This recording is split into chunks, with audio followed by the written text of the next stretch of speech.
today's video, we're going to be taking a look at some off-season trade rumors involving the Montreal Canadiens and the Vancouver Canucks. Plus, we have some pretty important updates on the playoff standings. Some milestones were achieved, some more signings as well, and also some big news from the American Hockey League. All that coming up next. So welcome back to another video here at Top Shelf Hockey. As I mentioned, we have a lot to cover here today. Let's start here with some NHL playoff updates. Obviously last night and tonight's action are going to be pretty impactful to the NHL standings. For example, last night we saw the Calgary Flames blow an important chance to catch up to the Winnipeg Jets. They lost to the Chicago Blackhawks in regulation. Obviously the Hawks were at the bottom of the NHL, not a game they really could afford to lose. Nazem Kadri had some pretty, they looked blatant. I mean, I'm sure they weren't, but some pretty bad giveaways. Which obviously led to some goals against, which cost them the game. The Flames do battle with the Winnipeg Jets. They're actually going to be setting to start that game here in the not-too-distant future as I record this. By the time this makes it to YouTube, the game will already be well underway. But that's a very important game going down tonight. If Winnipeg wins, they'll pretty much shut the door on Calgary's chances of catching up and trying to make the playoffs.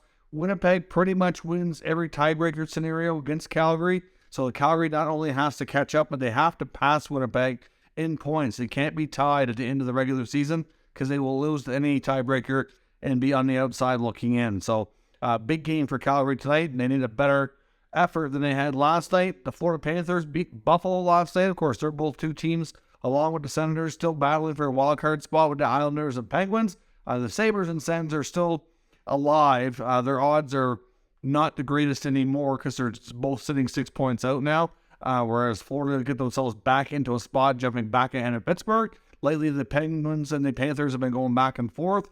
So we'll see how things go there. The Sens ultimately fell to the Carolina Hurricanes in overtime. So that's 2 straight OT losses for Ottawa. Continue to get points on the grand scheme of things for the regular season. Compared to last year, still good improvements, still good results.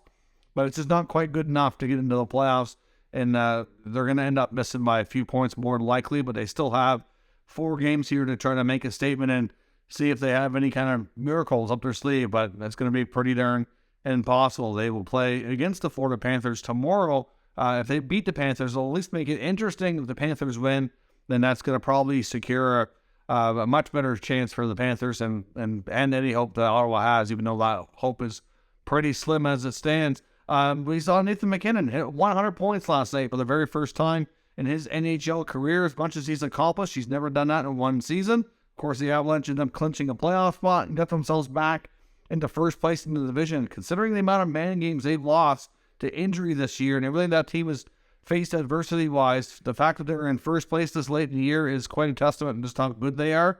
And MacKinnon and McCarr and company have been leading the way once again. So be curious to see how they make out in the playoffs and if they're going to be the team to beat in the West, or teams like Edmonton or Vegas or Minnesota for that matter, or Dallas will be able to pull through and maybe, have a chance to win the West. The West is not as wide open as one might have thought it would be earlier in the year. The Washington Capitals also, after last night, officially are eliminated from the Stanley Cup playoffs. It'll be their first time missing since 2014. So not something Alex Ovechkin is used to. And I expect that team, as I mentioned before, to be aggressively retooling and trying to get back at it and get back in next year. But it's not going to be easy, that's for sure.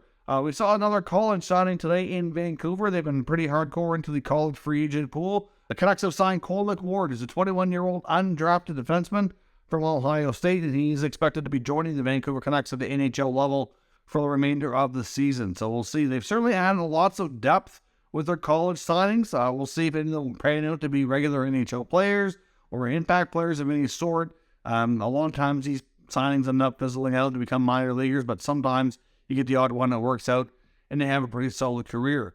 The NHL also announced as well that on October the 5th, they'll be returning to Salt Lake City for the Frozen Fury. So there'll be a game in Salt Lake between the Los Angeles Kings and the San Jose Sharks. The Minnesota Wild are really close to getting back to their top player, and that's Kirill Kaprizov. He should be returning soon, likely sometime here in the next few days. They do have a back-to-back scenario coming up. Head coach Dean Evanson said he likely wouldn't play in both games into back-to-back, but likely play one of them. But he's back at practice. He's doing well, and will be back in their lineup to hopefully finish out the season. Hopefully he can stay healthy. He's a huge part of that team's success, although they have done incredibly well without him in his absence. The Toronto Maple Leafs will be getting back Ryan O'Reilly for their next game coming up Thursday against the Boston Bruins as well. Of course, he's been recovering from a broken finger, so that's another big addition for them to get there down the stretch into the playoffs. And the Red Wings also announced a young player, Marco Kasper, who just recently made the jump to North America, played a couple of games for the Red Wings. Is dealing with a lower body injury. I think it might even be something he was dealing with from before. Not quite certain on that, but it doesn't seem to be anything too serious, but to the point that they want to be careful, don't want him to make it worse. So they're going to sit him out for the remaining games in the regular season, let that get better so that he's obviously healthy, hopefully going into the offseason, not to miss any of his training or anything like that. So Kasper made a couple brief appearances, but that'll be all for him for now. Timo Meier and the New Jersey Devils, of course, are a pretty hot topic that we're talking about on Insider Trading here on TSN by Pierre LeBrun and Darren Dreger. Pierre LeBrun talked to a few people around the NHL, and it sounds like they're going to put contract discussions on hold until after the season is over. When the Devils were completed in trade with the San Jose Sharks to acquire Timo Meier, there was a lot of rumor speculating that they didn't want to complete the deal unless he agreed to an extension as part of the trade. Of course, they ended up dropping that requirement and make the deal go through. Certainly, either the player or the Sharks weren't having that to make it happen, so if they really wanted him, they had to get off that and move forward to acquiring him without it, and they did. And then it was reported that they really wanted to get him signed to an extension before the end of the regular season. Well, we're almost there. That hasn't happened. And at this point, it seems like they don't really want to talk about it further. It seems like both parties have agreed that they don't want any distractions. They're obviously focused on finishing the regular season strong, going into the playoffs. And obviously, they don't want Meier to have anything else, like I said, on the sidelines distracting him at all. So they're going to shelve things until the end of the regular season, or at least until the playoffs, whenever their season is over. So obviously, in the case of Meier, he is a restricted free agent, so they do have time. Obviously, if they go on a deep playoff run, it may not have a lot of time to discuss, but it's not like it's super pressing and he's going to become a UFA or something. But I know both sides seem to be interested in him getting a long-term deal signed that, less than his qualifying offer of $10 million. So we'll see, but don't expect any kind of an extension on Meier until likely around the time of the draft or after the regular season and playoffs are fully complete. Now, some news from the American Hockey League as well.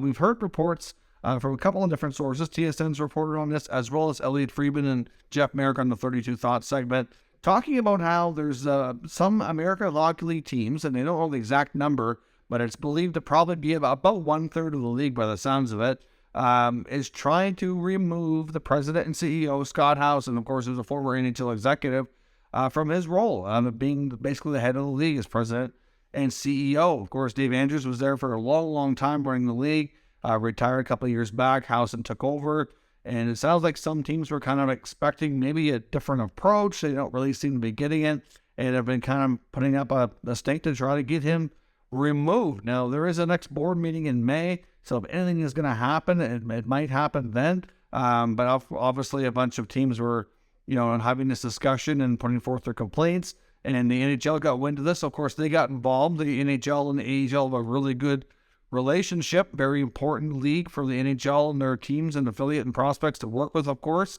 And if they're happy with the job the House has done, they certainly don't want to see anything disruptive happen to the league down there. But of course, not all teams are owned by NHL franchises. Under the 32 teams that they have there, 11 teams are completely independently owned, whereas 21 of them are owned by NHL teams that are, not just affiliates, but, owned by the NHL franchises as well.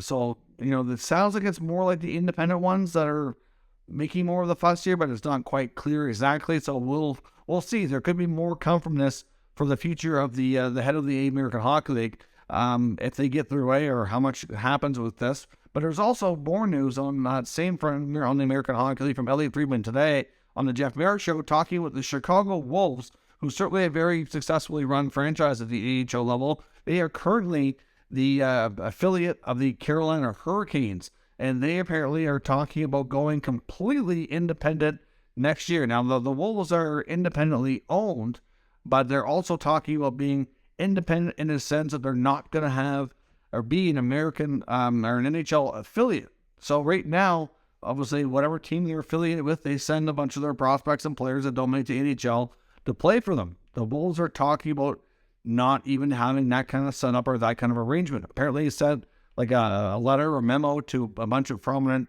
NHL agents talking about some of their players, that if they're players that are not happy with their current development or path in the American Hockey League and they want a different approach, or if they're an older player that just wants more of an opportunity or a different look at things, then they want to consider all kinds of different players that way. I would think that if they're going to go completely independent and not be affiliated with one specific NHL team, or multiple for that matter, because some NHL teams do share an affiliate. That is something you see sometimes. But either way, if they're not going to have an affiliation, they would be responsible for doing their business completely on their own, and it wouldn't have that connection to an NHL one or two franchises. So it'd be a whole different way of doing things, like you would have seen a long time ago. Because it was many years ago, the American Hockey League was actually like a competitor to the NHL before they got into the setup and arrangement and relationship that they have today is basically a lower level development league and farm system for the NHL. How things go for the Buffalo Sabres. They're one of their second to last game and the very last game of the season for the Ottawa Senators on April 13th.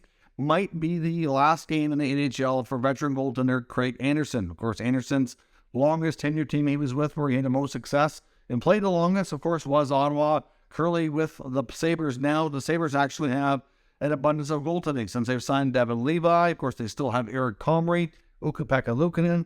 Anderson was signed to a one-year deal to come in and be like the veteran mentor and get some games in for them as well. And he's basically I think he's been dealing with an injury, but obviously hasn't played as much in the second half of the season since the emergence of all these other guys being healthy and coming into the picture here. But depending on where things are at with the Sabres, if that game ends up being meaningful, they still have a shot at playoffs and they might go in a different direction. Right now, looks like Ottawa and Buffalo are probably both going to miss. They're both sitting 6 points out with like 4 games to go. I think Buffalo has 5 actually, but by the time we get there, they'll obviously have less. So I'm going to say it's probably not going to be a meaningful game for each team.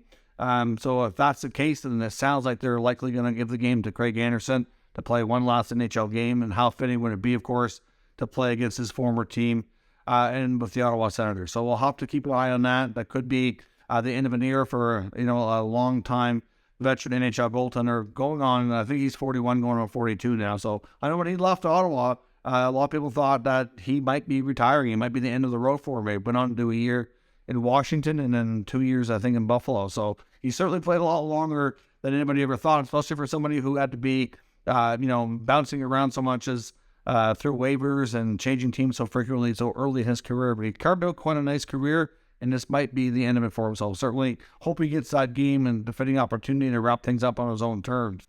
Now, as I mentioned as well, in some trade talk, the Vancouver Canucks. So I want to talk a little bit about JT Miller. I know yesterday we talked about the fact that Frank Saravalli's reported that the Canucks still have every intention of trying to trade him if they can before his no-trade clause kicks in at the free agency begins on July 1. So by the draft is where we might see a trade. And we had another scenario last night where JT Miller in the Vancouver Canucks game, they ultimately lost the game, but he had a breakaway. I believe it was at the end of the second period. There was only about 30, 40 seconds left on the clock. He did not end up scoring on the breakaway, and as he went off, he went straight down the tunnel, and the period wasn't even over yet. It just kind of looked like he was, had bad body language, just kind of whining and just seemed upset. And when he was asked about it post-game, he couldn't even really give a proper answer as to why he went straight down the tunnel instead of staying on the bench with his teammates. I mean, depending on whistles and what's going to happen, like he doesn't even necessarily mean that he wouldn't have got another shift. I mean, it's unlikely, but doesn't mean that he wouldn't have. It depends on what happens, right? Maybe something changes real quick. There's a face-off that's key. Maybe you need to get him back out there. You need to be available to your teammates and to be a good teammate all the time. Obviously, it's a very important thing, especially being a veteran leader on the team. And then Rick Tocchet today talked about how some players had bad body language, and he said that having bad body language was for like weak-minded people that showed a sign of mental weakness. So I think, to me, that's my opinion, but I think he's taking a shot here at JT Miller in that scenario of what happened. Not a good look for him, and to me, he still proves time after time that he's just not a great teammate. And I don't think that well, for what this team is going to be going through, and I don't know how competitive they're going to be next year. I think they can be as good or better as they have been lately, but still, I'm not convinced this team is ready to really compete for a championship or anything close to it. I don't know. I'm not really sure that he's in the right scenario. I think that the Vancouver Canucks and he both regret signing that contract, and I wouldn't be shocked. Just another, piece of the puzzle here to say, I think they'd like to trade this guy. I think they have deep regrets on signing this contract, and if they can go back to Pittsburgh or whoever to get the deal done and move Miller, that's just, to me, further cements the fact that what Sarah Belly's been saying is accurate, and that a trade might happen if they can find one that works. I also want to touch on the Montreal Canadiens. There was another article from Eric Engels of the Sportsnet, of course, and there was another article I came across as well through a Habs blogger site talking about the goaltending, and both articles reference the same sort of thing. But we've talked a lot about Habs goaltending lately, whether or not Cayden Primo was going to be a trade piece. Of course, he got a random call-up game against the Philadelphia Flyers, so it sparked a debate. Was this a showcase game for him to maybe be traded in the offseason? Is this a case of them just wanting to evaluate, give him a game against a weaker team that's lower in the standings to see how things would go, to test his NHL readiness, so to speak? And then he gets called up again last night against Detroit, and while they get absolutely hammered last night, I'm not sure you can really fault Primo. The team in front of him played horribly, and a lot of his teammates and coach testified to that they didn't feel like any of it was really his fault. But it's drawn up a lot of questions on the goaltending. I've seen the Eric Engels report talked a bit about how he wondering what they're going to do next year, because Cayden Primo will no longer be exempt from NHL waivers. So if they come into training camp with Jake Allen, Samuel Montembeault, and Cayden Primo, and they decide that Cayden Primo is not NHL ready and that they're going to keep Allen and Montembeault in the picture and not trade one of them, he's going to need waivers to go to the American Hockey League. And given the fact of, his potential still and his age, I think the odds of him getting claimed would probably be pretty good. Now, of course, Montreal also recently signed another goaltender. They signed Jacob Dobes, who was a draft choice of theirs from a couple of years back, who played college hockey at Ohio State, originally born in the Czech Republic. So, of course, one of the articles referenced the fact that they have yet another goalie in the system, so that just adds a more possibility of a goalie trade, make sure there's room for everybody. The article for the blogger that I read made it more sadly they felt like maybe Jake Allen was more likely to be traded, given he's got a new 2-year contract that kicks in, and that maybe they'll go with Primo and Montembeault, given that Primo is not eligible or not exempt, from waivers anymore. So I don't know. To me, it doesn't make sense to trade Jake Allen. I mean, this management team, and Kent Hughes is the ones who extended him on a 2-year deal. They gave him a form of a no-trade clause. It's a modified no-trade, so there's only a handful of teams that he could block. I think it's like 7 or 8 teams that he could put down as a do-not-trade list. But he's a good pro, well-respected guy, good leader, good mentor for these younger goaltenders, whether it be Montembeault, Primo, or anybody else for that matter. And they do certainly make it known that they want to keep some veterans around for this rebuild.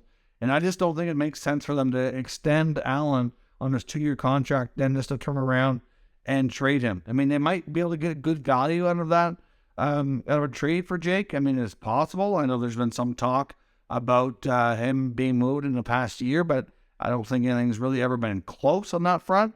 But it's still a scenario that I think it's going to be interesting to see the goalies in Montreal and how they handle it.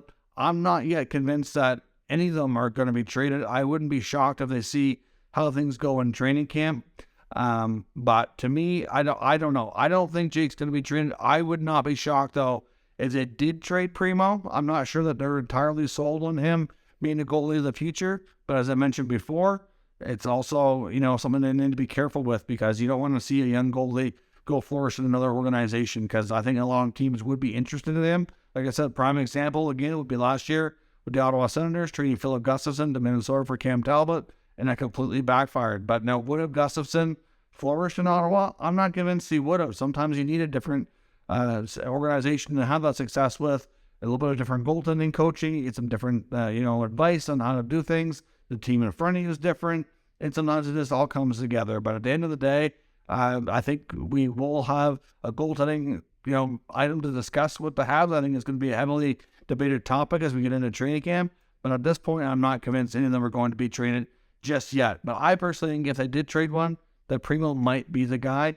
I just don't know what the return would be and what they're going to do for the future, because obviously at this point, none of them have really been phenomenal because of the team in front of them and also based on their individual performances either. I'm not convinced Primo's NHL ready. I'm not really convinced that Montembeault's number one. And Jake has been number one, proven great goalies during his time in Montreal. But some of his results, obviously haven't been great either this past year. But looking at the team they've iced in front of all these guys, it's certainly not really either necessarily a fault either. So be interested to see what they do. Let me know your thoughts in the comments on what their goaltending situation is going to look like when we get to training camp in the fall. If you're new to the channel, make sure you subscribe and stick around. We'll keep you up to date with the latest news, rumors, and analysis of all 32 NHL teams. Thank you for watching, and I'll catch you next time.